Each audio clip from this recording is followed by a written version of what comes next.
కేటీఆర్ విచారణకు గవర్నర్ అనుమతిచ్చారు. ఈ ఫార్ములా కేసులో త్వరలోనే ఏసీబీ ప్రాసిక్యూషన్ ప్రారంభించనుంది. కేటీఆర్ ప్రజాప్రతినిధిగా ఉన్నందున ఆయనపై చర్యలకు గవర్నర్ పర్మిషన్ కోరుతూ కొద్ది రోజుల కిందట ప్రభుత్వం లేఖ రాసింది. నిధుల దుర్వినియోగంపై విచారణకు గవర్నర్ గ్రీన్ సిగ్నల్ ఇచ్చారు. త్వరలోనే కేటీఆర్ పై ఏసీబీ అభియోగాలు నమోదు చేయనుంది. విచారణ తర్వాత ఛార్జిషీట్ దాఖలు చేసే అవకాశం ఉంది.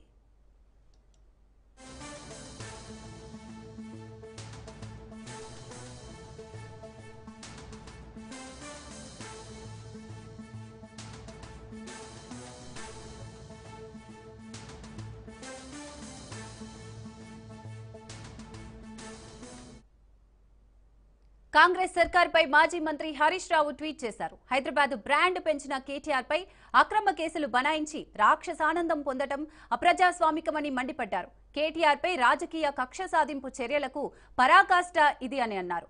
ప్రశ్నించే గొంతులను రేవంత్ నొక్కి ప్రయత్నం చేయడం దుర్మార్గమని అన్నారు. పూర్తి పారదర్శకతతో ఫార్ములా ఈ రేసు నిర్వహణ జరిగిందని చెప్పారు. రేవంత్ చిల్లర డ్రామాలను ప్రజలు గమనిస్తున్నారని తెలిపారు.